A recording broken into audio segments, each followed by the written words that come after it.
Segunda, 28 de abril. Verso para memorizar. Aquietem-se e saibam que eu sou Deus. Sou exaltado entre as nações, sou exaltado na terra. Salmo 46, 10. Daniel 2. Durante o cativeiro babilônico, por meio de Daniel, Deus apresentou algumas das descrições mais convincentes do relacionamento entre seu povo e os reinos do mundo. Seu povo não era mais autônomo, eles agora estavam colhendo as consequências de suas escolhas. E quem sabe, aprendendo com elas. Ouça Daniel 2, 31 a 35. O Senhor, ó rei, estava olhando e viu uma grande estátua. Esta, que era imensa e de extraordinário esplendor, estava em pé, bem na sua frente. E a aparência dela era terrível. A cabeça era de ouro puro, o peito e os braços eram de prata. O ventre e os quadris eram de bronze.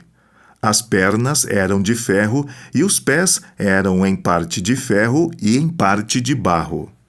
Enquanto o Senhor estava olhando, uma pedra foi cortada sem auxílio de mãos humanas. Atingiu a estátua nos pés de ferro e de barro e os despedaçou.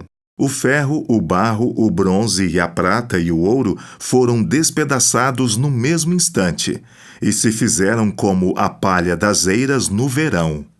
O vento os levou e deles não se viu mais nenhum vestígio. Mas a pedra que atingiu a estátua se tornou uma grande montanha que encheu toda a terra. Pergunta 2. Esses versos apresentam uma visão panorâmica da história do mundo até o fim. Que verdades aprendemos com essa profecia extraordinária?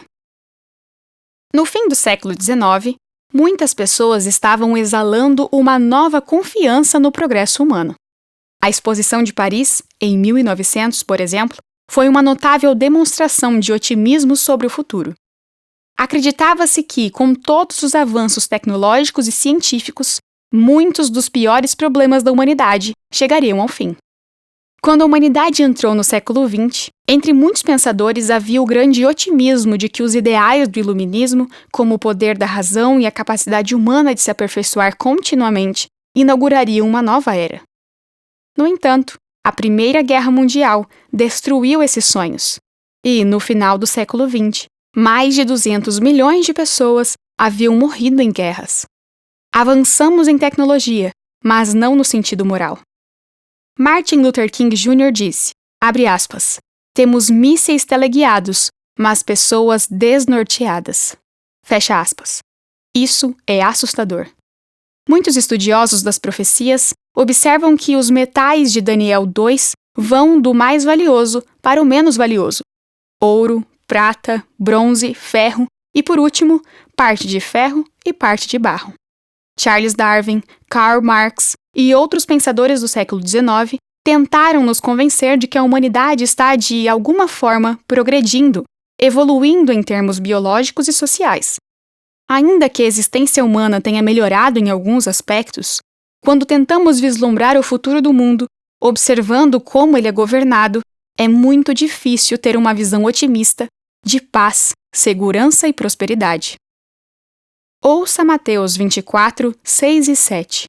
E vocês ouvirão falar de guerras e rumores de guerras. Fiquem atentos e não se assustem, porque é necessário que isso aconteça, mas ainda não é o fim. Porque nação se levantará contra nação e reino contra reino. Haverá fomes e terremotos em vários lugares.